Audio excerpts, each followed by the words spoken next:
বৰ্তমান মই গুৱাহাটী মহানগৰীৰ শিলপুখুৰীত উপস্থিত আছোঁ।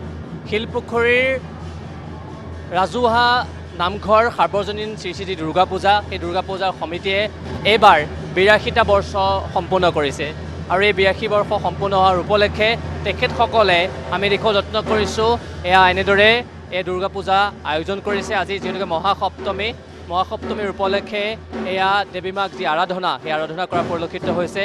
আমি দৃশ্যাংশসমূহ দেখুৱাইছোঁ। তেখেতসকলে এবাৰ এখন খুব সুন্দৰকৈ যি পূজা এয়া এভাগ মূৰ্তি স্থাপন কৰিছে আৰু এই মূৰ্তিভাগ এটা তেখেতসকলে স্থায়ীভাৱে এনেদৰে এবাৰ স্থাপন কৰিছে। এয়া বৰ্তমান সময়ত আৰতি চলি আছে। আমি আৰতিৰ দৃশ্যাংশ দেখুৱাব যত্ন কৰিম। বিভিন্ন প্ৰান্তৰ পৰা ভক্তসকল আহিছে আৰু আৰতিৰ সময়ত দেৱী মাৰ শ্ৰীচৰণত তেখেতসকলে আশীষ লোৱা পৰিলক্ষিত হৈছে আৰু তাৰ সমান্তৰালকৈ পূজাৰ যিটো আধ্যাত্মিকতা, ৰীতি নীতিত এইবাৰ বিশেষ গুৰুত্ব দিয়া হৈছে। জুবিন দাবিহীন যিবোৰ পূজা, সেই পূজা এইবাৰ তেখেতসকলে জুবিন দাক শ্ৰদ্ধাঞ্জলি জনাই এই পূজা তেখেতসকলে আয়োজন কৰিছে। আমি আৰতিৰ মাজলৈ যাবলৈ চেষ্টা কৰিম।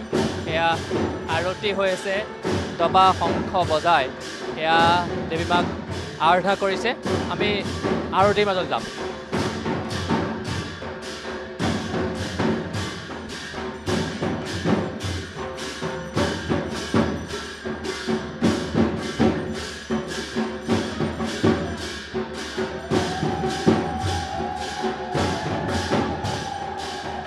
এয়া এনেদৰে বৰ্তমান সময়ত এই আৰতি হৈ থকা পৰিলক্ষিত হৈছে। বিভিন্ন প্ৰান্তৰ পৰা ভক্তসকল আহিছে আৰু ভক্তসকলে আহি সকলোৱে আশীষ লোৱা পৰিলক্ষিত হৈছে। এই মুহূৰ্তত পূজা সমিতিৰ বিষয়ববীয়াসকল আছে, মই তেওঁলোকৰ কাষলৈ যাবলৈ চেষ্টা কৰিম। মই পোনতে আপোনাৰ কাষলৈ আহিছোঁ। এইবাৰ আপোনালোকৰ পূজা সমিতিয়ে ৮২টা বৰ্ষ সম্পূৰ্ণ কৰিছে। তাৰ কাৰণে আপোনালোকে স্থায়ী যি পূজা, আপোনালোকে মণ্ডপেই হওক বা দেৱী মাৰ মূৰ্তি স্থাপন কৰিছে, কি ক'ব বিচাৰিব? আমাৰ এইবাৰ ৮২ বছৰ হ'ল। আমি এইবাৰ পাৰ্মানেণ্ট মূৰ্তি কথাটো আমি আগৰ পৰা চিন্তা কৰি আছিলোঁ। আমি যোৱা বছৰে এইটো কথা আমাৰ আলোচনা আছিল। আমি পাৰ্মানেণ্ট মূৰ্তি আমি ৰাজস্থানত বনাইছিলোঁ আৰু সেই হিচাপে আমি খুব ডাঙৰকৈ কৰিম বুলি ভাবিছিলোঁ।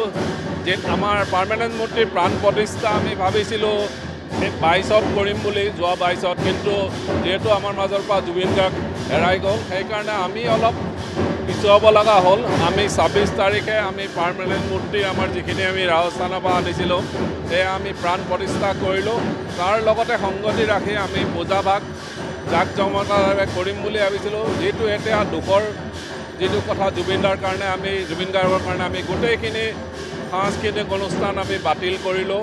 এতিয়া আমি যিখিনি কৰিম অকল নাম প্ৰসংগখিনিয়ে কৰিম আৰু যিখিনি নাম প্ৰসংগ হ'ব সেই মা দুৰ্গাৰ লগত সংগতি ৰাখি আমি নাম প্ৰসংগখিনিয়ে কৰিম। আৰু আপোনালোকে এইবাৰ বিশেষকৈ আধ্যাত্মিকতাত বিশেষ গুৰুত্ব দিছে, আধ্যাত্মিক ৰীতি নীতিত গুৰুত্ব দিছে। হয়, এইবুলি আমাৰ ৮২তম শিলপুখুৰী ৰাজহুৱা নামঘৰ সাৰ্বজনীন শ্ৰী শ্ৰী দুৰ্গা পূজা সমিতিৰ এই পূজাভাগত বিশেষভাৱে আমি আধ্যাত্মিকতাৰ ওপৰত গুৰুত্ব দিয়া হৈছে।